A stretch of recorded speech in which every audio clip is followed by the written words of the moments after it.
Next up on an all-new Rick and Rick. Pearl Jam's out to party like it's 2062. Booze wants to be the new wellness drink. And Marvel and WB decide to ditch San Diego Comic-Con. What? It's time to get down to business on all this and more. On the one show where everybody's been a Rick. And everybody rules the world. Hey everybody, welcome to Rick and Rick Rule the World. This is Rick Matheson here, joined as always by my bud, Rick Wooten. How you doing, Rick Wooten? I'm doing great, man. How about yourself? Good. So you have a good weekend? It's like the first real weekend of summer, it feels like. Oh, I know. Yeah, it was a great weekend. There was lots of relaxing.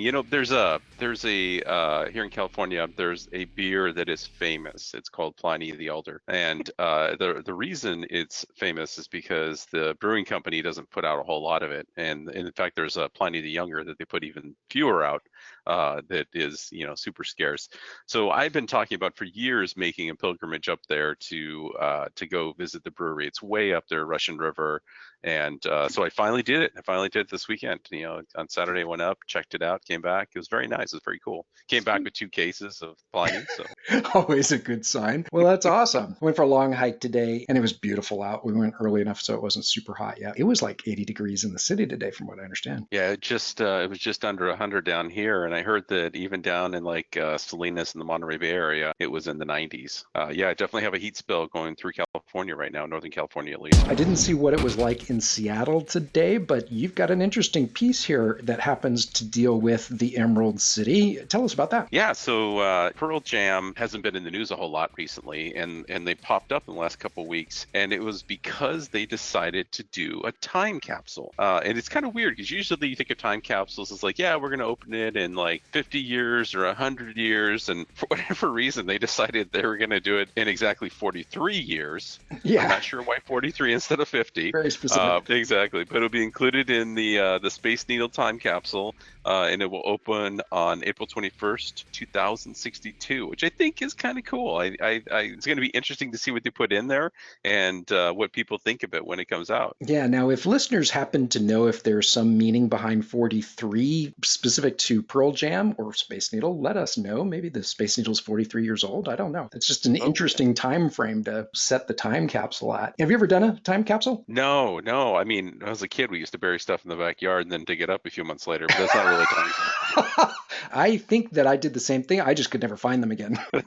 That's awesome. I think it's a cool idea. It's a fun idea, and always fun when they do open these things. I've seen them, like libraries have time capsules and they open it up from like the 1950s or something, and it's always literally a blast from the past. Yeah, but the unfortunate thing is most of the time somehow moisture gets in them or gets trapped in them, and so a lot of the perishable stuff ends up going away. So it's got to be tough to try and find that right intersection of the things you can put in there and then somehow sealing it up so it doesn't hold moisture. Are you trying to tell me that the pot brownies aren't going to last for the 43 years? That's the problem. I wish I'd known that. That's right. What would you put in a time capsule? Ooh, that's a good question. I was thinking about this. I'm a bit of a practical joker, so I think it would actually be pretty funny to if you could figure out how to make the batteries last long enough, put in one of those crazy animated dolls that we see in all the horror movies. Right. So when they open it up, it says something. I mean, you're gonna die. Chucky doll. No, it'd be funny to have it like where the doll is like scratching to get out of the time capsule. Oh my gosh, that'd be so funny. Why did you open the wrong capsule? What would you put in one? Well, it's funny. So I put the recordings of the season 1 of Rick and Rick Rule the World. But if you think about it, how would they ever play such a thing? Because, if I put it on a thumb drive or something, or, I put it in an iPhone, they won't know what the hell the thing is. 2062. Totally. They'll be like, what is this? And how do I use it? It'd have to be some kind of autoplay thing where you just open the box and then it plays it. But I would have put the Constitution in there. The Constitution. That might be just gone. Just sort of mindful of what it was before. Exactly. Blast from the past. This is a shocker before we go to break.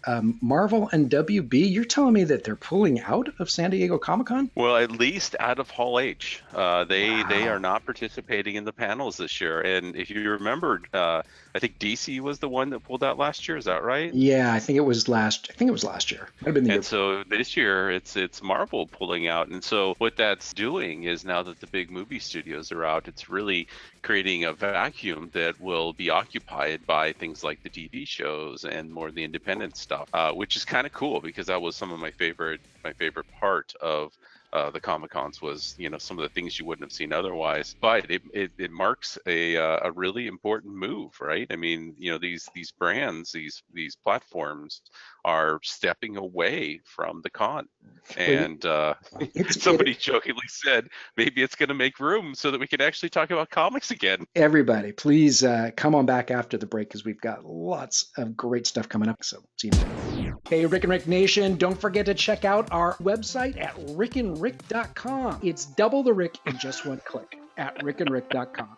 All right, we are back with the good, the bad, and the marketing. And this was kind of a weird week or a couple weeks in news. This particular piece caught my eye, Rick. So booze brands are trying to kind of position themselves as wellness drinks to millennials, which kind of cracked me up. There's this online site called Eater, and for whatever reason, I've been reading more of this site lately. This particular piece says alcohol brands have set their blurry sights on the slippery concept of wellness, and they're kind of tying into the whole paleo and keto-friendly stuff. They're trying to say, hey, instead of drinking those sugary drinks after a workout, why don't you have this where it's all natural ingredients? Some of them are not alcoholic. I think some of them are literally, just the brand and non-alcoholic wine or beer or whatever. But I think some of them do have some interesting sign of the times if that's what these brands are having to do to appeal to young people. Very different than when we were in this cohort. Yeah.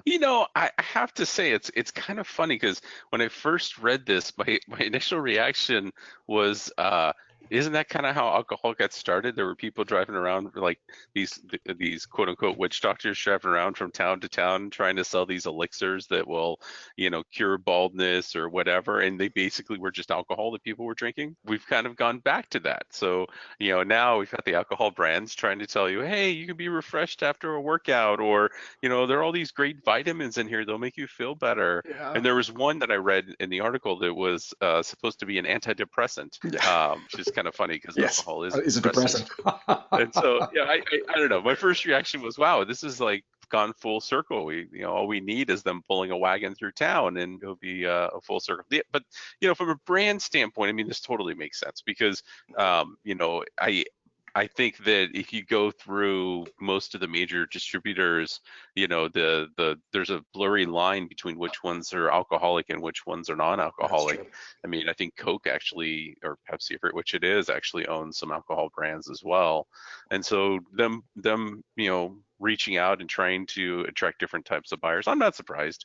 I don't buy it. I don't think actually, a beer after a mountain bike ride is kind of nice, but I don't know. I just don't buy the overall idea. Yeah, I'm not buying it either, but they apparently millennials maybe. Coke actually was sold as a health drink at first. In fact, I think they served it in hospitals, and it gets its name from like cocaine. It had whatever that opioid is in it, and then obviously people really, really loved the real thing there, and they had to change that. They had to come out with the new Coke in whatever 1912 to switch that out. So you're right. Maybe this is just the 21st century version of some of that, but it's hard to imagine some of these drinks as a natural part of your healthy, balanced diet. Several shows back, I guess it was probably last year, it could have been even in season 1, we were talking about the Gillette ads, the best a man can get, the one that seemed to get a lot of backlash. And I think where you and I fell is that it was not necessary. It was the brand has always been about that, and they've organically been about that. They didn't necessarily need to play into it, but they're out with a new ad. This dad teaches his transgender son how to shave for the first time. And it's a great spot. It has this father and his transgender son as a female transitioning to male, and they're far enough in the transition that they're starting to be able to shave, and it's an all new thing. And so his father shows him how to shave for the first time. And so it says, whenever, wherever, however it happens, your first shave is special, and it's the best a man can get. So it's not beating you over the head in the way that spot from last year did, and it's still making a point of being inclusive. And I just thought it was a great spot. I was negative on the ad they did. I think it was for the Super Bowl. Yes, that's what it was. Memory serves me, and the reason I liked the message they were trying to get across. The problem is it felt very negative, and it also felt fake and artificial. Yeah, I think that it did feel totally forced and trying too hard, that first one, for sure. This one doesn't feel like that. Not at all. This could have been the first in the series. Who knows where they're going to take it next, but it's not trying. It's very subtle and very, very human and very matter of fact. Very respectful. That was the thing Yeah. that I didn't feel about the other one. It didn't feel like that. It was very respectful. This one absolutely does. Like I said, Yeah. this is a fantastic ad. So anyway, kudos to Gillette for First Shave, the story of Samson. And kudos to you listeners for hanging out just a minute as we take a quick break. When we come back, it's time for Loaded Questions. So stay tuned. All right, we are back. Rick and Rick rule the world. Rick Wooten, are you ready for some loaded questions? Ready as I'll ever be. Let's All bring right. it. Question number 1 of 3. In the last few weeks, Los Angelinos were surprised to see outdoor advertising for which of the following? A, an Ashley Madison ad that read, "Life is short, have an affair." B, a religious ad that reads, "Holy matrimony is one man and one woman." C, a mass shooting insurance ad that read, "If there's a shooting, are you covered?" Or D, a PETA ad featuring a heavyset woman that reads, "Save the whales, lose the blubber, go vegetarian." Which of these, in just the last few weeks, rose some eyebrows in the Los Angeles area? Well, any one of those I could see pop up in Los Angeles. Totally. However, I did see an article about this one, and it was the mass shooting insurance, which I thought was, oh man, it made me feel bad. It made me feel uncomfortable. I didn't like this at all. Yeah, it hit you hard. And I wasn't totally sure what you're supposed to do with it, but according to CNN, these bus stop ads in Los Angeles asked if you have, mass shooting insurance, and the campaign is designed to raise awareness about gun violence. And it reads, on average, 100 people are killed by guns in the US every day. Although the violence is real, the insurance is not. It's a wake-up call to take action. Together, we can be louder than guns and end gun violence. Didn't see if there was a call to action to do something or contribute to something, but wow, it's very uncomfortable to see these. Yeah. It looks like an insurance ad, and it's something more. So I thought that was pretty creative. Wow, it worked. I did not get that it wasn't an insurance ad. I was disgusted by whatever insurance company was, ambulance chasing on this one. Exactly. Totally gets your attention. It looks totally authentic, and then you read it and you're like, oh my God, yeah, 100 people killed by guns in the U.S. every day. So wherever you fall on Second Amendment, that's still kind of crazy. We need to figure out how to own guns safely, securely, and responsibly. All right, question number 2. In recent weeks, North Face allegedly found itself apologizing for which of the following? A, manipulating viewers into thinking a spot featured female climbers, but then revealing that they were really all men. B, manipulating Wikipedia with product placement-based images. C, manipulating Google image search results by posting branded images but tagging them to competitors. Or D, manipulating Rick and Rick into asking this loaded question. Which of these has the North Face allegedly found itself apologizing for in recent weeks?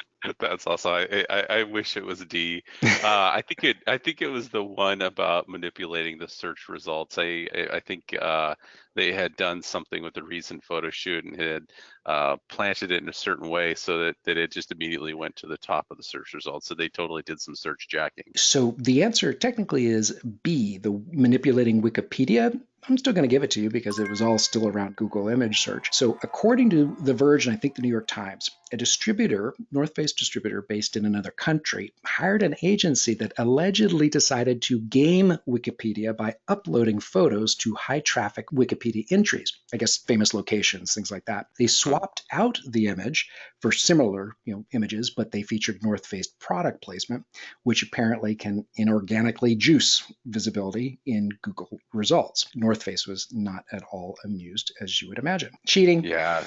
I mean, this happens over and over and over again, right? People figure out how to game the system, and it's up to all of us to see through that and to not reward them for doing something like that. All right, final question. In an effort to be more inclusive, Kleenex brand tissues recently launched which of the following? A, man-size Kleenex. B, plus-size Kleenex. C, extra-large size Kleenex. Or D, Topo the bongo playing octoperson Kleenex. Which of these did Kleenex recently launch in an effort to be more inclusive? I don't know this one. I wish it was Bongo, but I don't think it is. Seems like I saw something about man size, so let's go with man size. So it's actually D. It's extra large size Kleenex. So get this. According to the drum, Kleenex had man-sized Kleenex, and they felt that that was being exclusive. So they rebranded it as extra large size Kleenex last year. I thought that was really interesting. I saw the man-sized thing and I thought, oh, is it some nod to making this more inclusive of men or males?